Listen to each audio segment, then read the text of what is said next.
1960 to 1963 Ford Falcon. Ford rushed the Falcon into production to compete in the exploding compact car market, but early models suffered from severe quality control issues that damaged the car's reputation. Assembly line workers struggled to meet production quotas, resulting in vehicles with misaligned doors, leaking weather stripping, and electrical connections that were barely secured. Owners reported water pooling in floor pans after rainstorms, trunk leaks that ruined luggage, and rattles that appeared within weeks of purchase. The base 144 cubic inch inline-six engine produced only 85 horsepower, making highway driving a white-knuckle experience where passing slow traffic became genuinely dangerous. The Falcon's braking system was woefully inadequate for its weight, with drums at all four corners that faded quickly during repeated stops. The manual steering required excessive effort at parking speeds, and the suspension was so softly sprung that the car wallowed through corners like a boat. 1960 to 1962 Rambler American. American Motors marketed the Rambler American as economical transportation, but early 1960s models were plagued by a six-cylinder engine that struggled with basic acceleration and reliability problems that left owners frustrated. The NTN 195.6 cubic inch Flathead 6 was an outdated design even by 1960 standards, producing a meager 90 horsepower while consuming oil at an alarming rate. Owners reported needing to add a quart of oil every few hundred miles, and the engine developed valve train noise that became unbearably loud. The three-speed manual transmission had bulky, imprecise shifts that made smooth driving nearly impossible, while the optional automatic frequently slipped between gears. Build quality reflected AMC's tight budget, with thin sheet metal that dented easily and developed rust within 2 years in salt belt states. Interior trim pieces were cheaply made and fell off regularly, while the dashboard featured awkwardly placed controls that drivers struggled to reach. The suspension crashed over bumps, transmitting every road imperfection directly to passengers. 1961 to 1969 Renault Dauphine. This French import became legendary for all the wrong reasons, combining laughably inadequate performance with catastrophic build quality that made it nearly worthless after just a few years. The 845cc four-cylinder engine wheezed out only 32 horsepower, resulting in 0 to 60 mph acceleration times exceeding 30 seconds, dangerous on American highways where merging into traffic could be life-threatening. The car physically couldn't maintain highway speeds on uphill grades, forcing drivers into the slow lane while trucks passed them.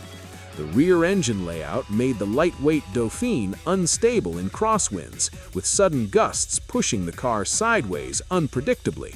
Rust appeared within months of ownership as the paper-thin sheet metal corroded at shocking rates, with fenders developing holes and body panels flaking apart.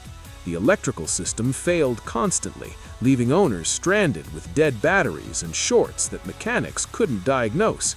Replacement parts were scarce and expensive in America, often requiring months-long waits for shipments from France. 1960 to 1963 Studebaker Lark. Studebaker's financial death spiral meant the Lark suffered from declining quality control that made these compact cars increasingly problematic as the company struggled to survive. Factory workers knew the company was dying, and build quality reflected their demoralization, with vehicles leaving the assembly line featuring misaligned body panels, sloppy paint application, and loose interior components rattling from day one. The electrical system was particularly troublesome, with shorts and failures becoming routine complaints that dealers struggled to fix. Cost-cutting measures affected engine durability, with premature wear appearing in components that should have lasted years. The shrinking dealer network made parts availability a nightmare as stores closed and inventory dried up. Buyers hesitated to purchase Larks despite competitive pricing because owning an orphan car from a failing manufacturer meant potential service headaches. The base engines lacked power for highway driving, Yet upgrading to V8 options meant worse fuel economy that negated the compact car's purpose. 1961 to 1963 Pontiac Tempest. Pontiac's engineers made the baffling decision to create a 4-cylinder engine by literally sawing their 389 cubic inch V8 in half, creating the Trophy 4 that vibrated so severely it shook the entire car. No amount of balancing could cure the fundamental problem of an uneven firing order that produced a distinctive agricultural sound and vibrations that loosened bolts throughout the vehicle. Drivers complained of steering wheels that buzzed in their hands, mirrors that were impossible to use at highway speeds, and dashboard components that rattled loose. The engine's vibrations accelerated wear on every component it touched, from motor mounts to exhaust hangers. The complicated rope-drive transmission setup connecting the front engine to the rear-mounted transaxle added maintenance complexity that most mechanics couldn't handle properly. While this arrangement improved weight distribution theoretically, in practice it created additional failure points and expensive repair bills. Number 5. 1960 to 1961 Plymouth Valiant. Plymouth's first Valiant arrived with controversial styling by designer Virgil Exner that polarized buyers despite solid engineering underneath. The distinctive appearance featured unusual elements like a simulated spare tire outline stamped into the trunk lid, canted tail fins, and an asymmetrical front grille that many shoppers found unappealing.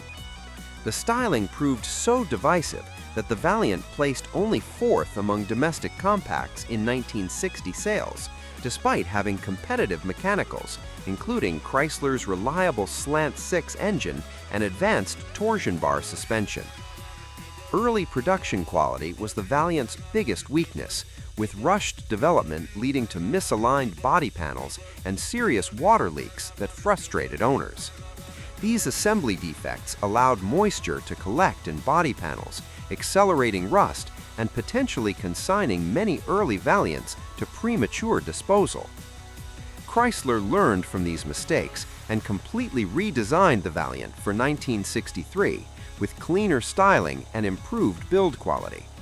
Those first 2 model years suffered from appearance and quality problems that hurt resale values despite mechanical competence.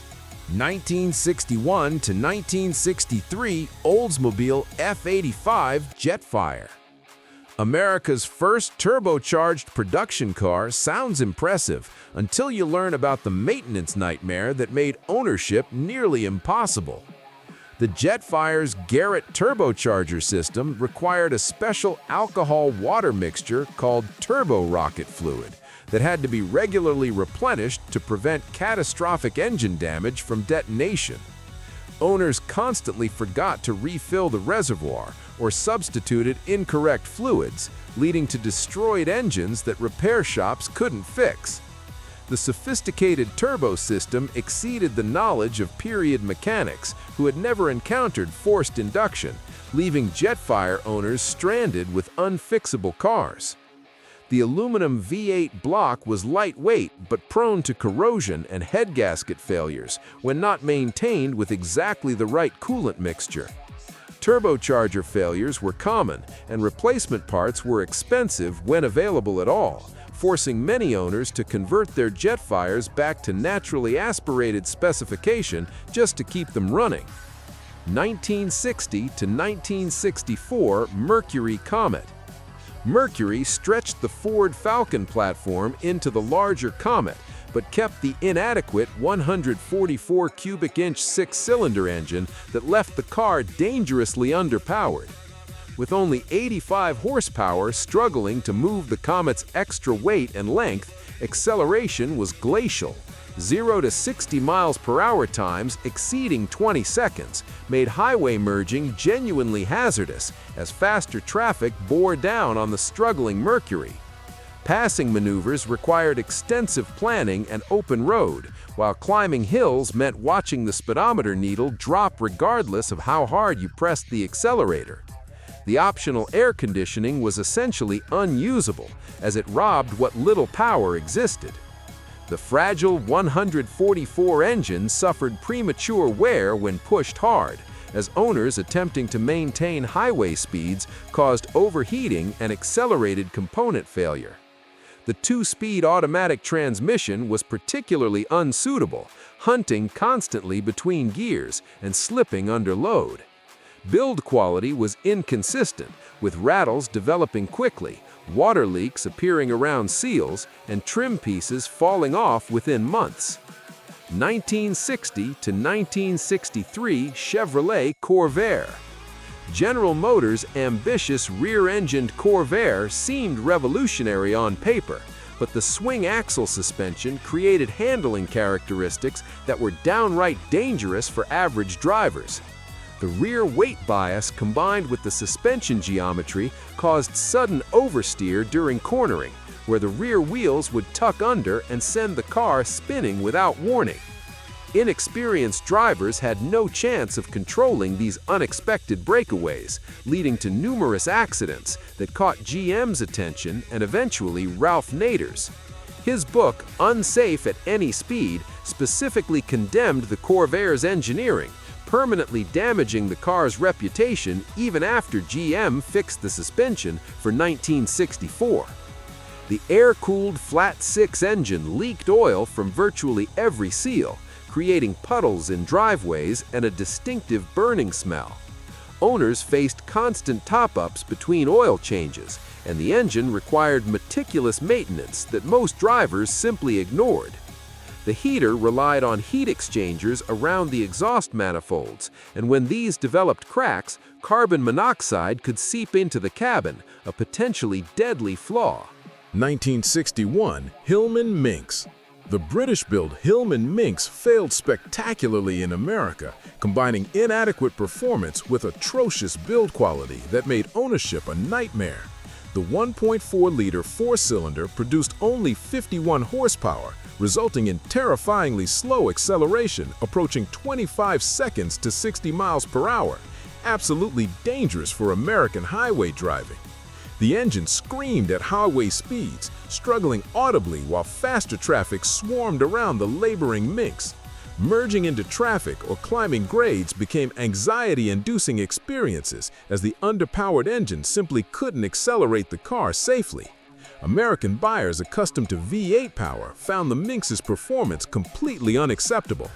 Reliability made the performance issues worse, with Lucas electrical components failing constantly and mechanical parts wearing out prematurely under American driving conditions.